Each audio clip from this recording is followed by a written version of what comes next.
going on, guys? Red Dawn Prepper here.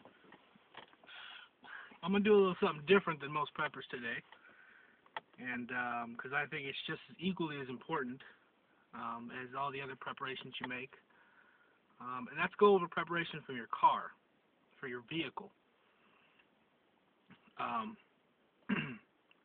Seeing as how I'm a mechanic, this is something I've been planning for a while, and like I said, it's just as important to prepare your vehicle as it is your home in some cases.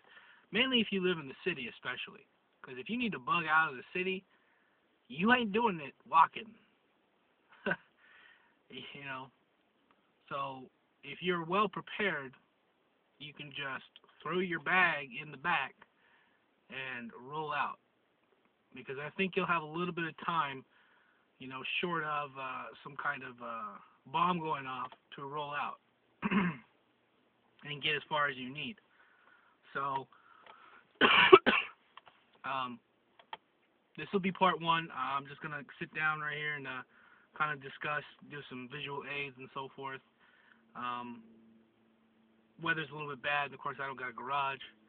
So part two will be coming soon, where I'll actually give you a tour and stuff. You know, of the basics around your vehicle. And you know, either do your own repairs or make sure that whatever mechanic you take it to isn't gypping you. You know, because being a mechanic for about a decade or so, I've seen some things go down in automotive shops that probably shouldn't have been going down. Myself, no, not really. I've never been scandalous, but I have seen cars and vehicles that I've worked on, you know, be sold by the managers there kind of shystily with suggestions that I haven't made. So it's important that whoever repairs your vehicle, whether it be you or somebody else, that you know what's going down with your vehicle. So part two will be a tour of the vehicle, give you a basic idea of what to look for when you're prepping your vehicle. But for right now, for today, I'm going to be focusing on what you should have on your vehicle to make sure that it's in good operating order, and to protect your vehicle from Joe Schmo down the street who wants to jack something in your vehicle. My main focus on both videos are going to be gas, because gas is obviously the thing that's going to move your vehicle. So my second video is definitely going to be focused on getting your gas back to full capacity, you know, getting your fuel mileage up to where it should be. Now, if you've got a brand new car, you know, I can't help you. I don't believe in brand new cars. I can't afford them, but I mean, even if I could, I probably wouldn't get one, for many reasons.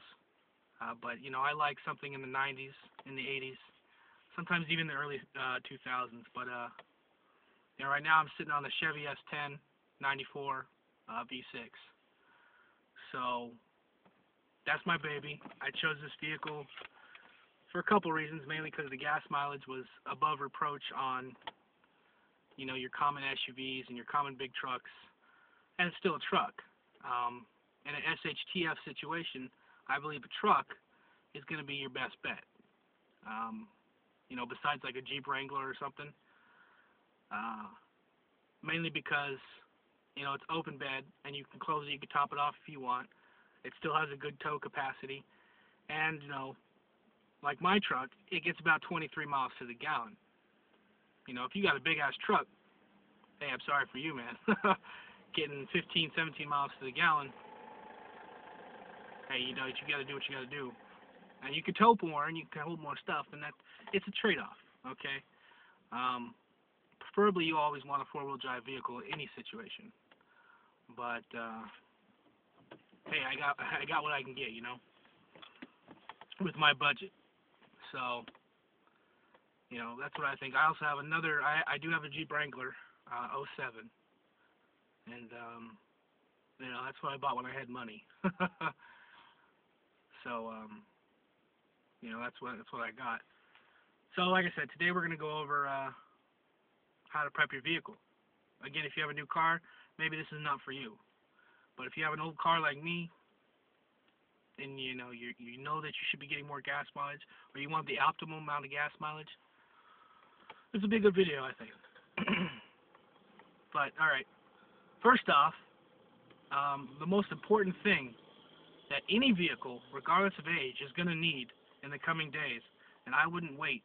I would go out and I would go get one of these now, and that is this little baby right here, locking gas cap, straight up.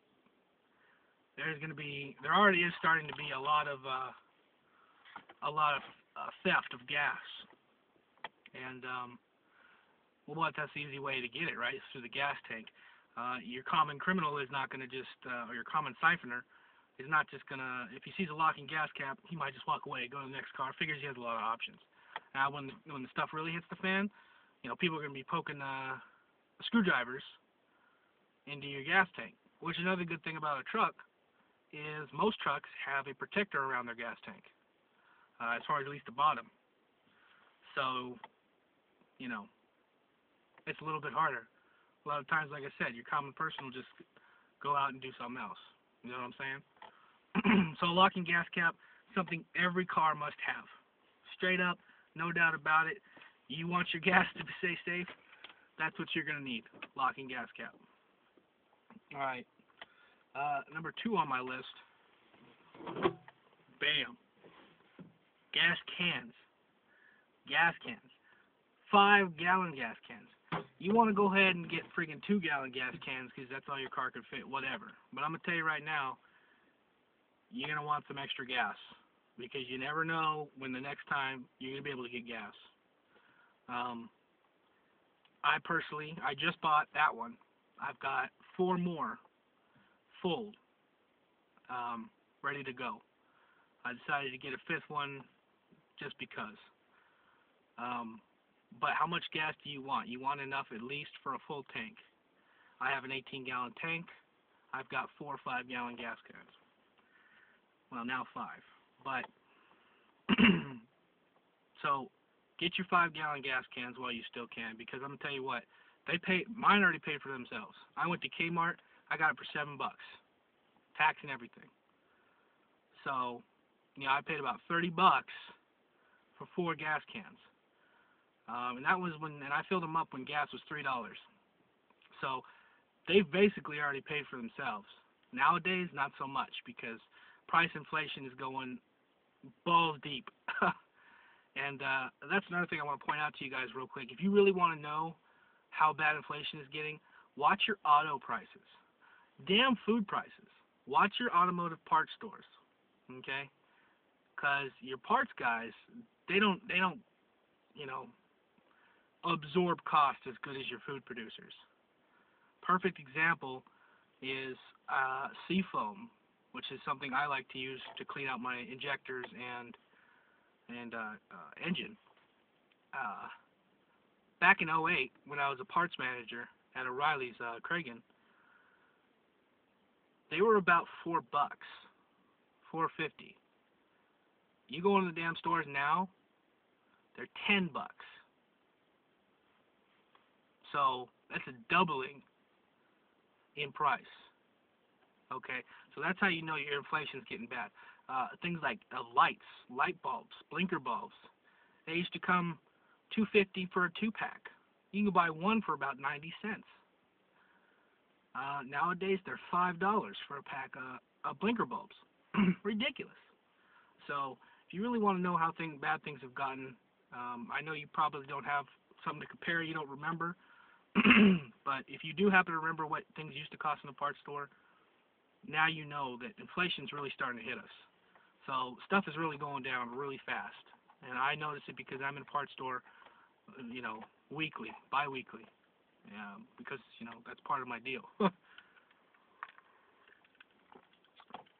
So anyway, when you get your gas, don't go cheap. Don't go to Costco and fill it up. Don't go to Arco and fill it up. You want your gas to last, and you want your gas to be quality, because Arco gas and Costco gas and the really cheap gas stations, they have what you call HEF gas. It's just basically a watered down form of gas, as opposed to your Chevrons and your Shell stations. So, you're really hurting your engine by putting that stuff in it. Now I understand. Hey, I'm poor. I put Arco, but I also clean out my fuel injectors every oil change. And that's one of the things I'll show you how to do next video. Might even be part 3, because as I look at my time, I'm kind of taking a long time trying to explain everything to you. But yeah, definitely hit up Chevron or Shell or a quality gas, just because it will save you money and it will ensure that your gas lasts longer and doesn't absorb as much water. And that'll mess up your vehicle if you got water in your gas. If you can't, and you got to fill up at Arco, bam, heat. All right, this stuff removes all the water and moisture and stuff from your gas, pure and simple. So every 5 gallon, add about half a bottle of this into every 5 gallons you get if you get the cheap stuff, or a full one of these into your full tank when you put it in. I always say, helps get the moisture. There's a couple of them. Heat's the best because it's the cheapest and it works. They've got Stay Bill, B12, all those other ones. Yeah, those are good. Hey, I got nothing against them. But I got this. Guess what? 70 cents. 70 cents, and it does a decent job. You can buy a 6-pack at Walmart for about $7. By the way, I bought this at Kmart. Surprisingly, Kmart has some decent deals. Walmart sells these for about $1.10. Your auto parts store sells these for about $1.25. So wherever you want to go, heats the stuff. Okay, and that'll get all the moisture and stuff out of your gas. Ensure that you've got a decent gas. All right. Let's say fuel cleaning. You want to do a fuel injector cleaning, like I said, every oil change. You can get away with less if you use the Techron, the Chevron gas. But I still do it regardless of what gas I put in, because I want my maximum efficiency to always stay. So what I use for my fuel cleaning, that's top engine cleaning and fuel injectors. And I'll tell you what a top engine cleaning is, of course, like I said, next video. But bam, right here, B12 chem tool. Still cheap and affordable. And it does a good job. What can you say? You run it through your valves to clean off the carbon on your valves. You run it through your gas tank, and you can run it through your air intake to clean off your throttle body. So B12 chem tool is good. If you've got money and you really don't care, buy Seafoam. Like I said, I used to get Seafoam for everything. There's so many uses for Seafoam, it's not even funny. And that is the real high quality stuff, and that's why, of course, it's $10 and this is $3.50. So something to think about when you want to keep your stuff. Now, it all depends on how you treat your vehicle and how often you clean out your vehicle. A lot of you probably don't do fuel injections, and I don't blame you, because for about $100, your common dealership and automotive repair shop, they'll do a good cleaning, fuel system cleaning. You can do it for about 10. Okay, and that's just being real. Walmart does a drip for $20. That's not too bad. Maybe you want to go do that. They hit the fuel injector, top end cleaning, and they hit the gas tank. Your shops will hit the throttle body as well, which is an important part of cleaning out and making sure that you have top fuel efficiency. Okay. So, again, I'll show you how to do all that stuff probably in part 3, because I'm doing my rant here and I still got a lot to talk about. So I'm going to cut this one short right now, and I'll come back to you discussing what we need to discuss, and do my thing. Alright, so stay tuned for part 2, further discussion, and I guess part 3 will be the visual inspection in that case. Alright guys, we're done.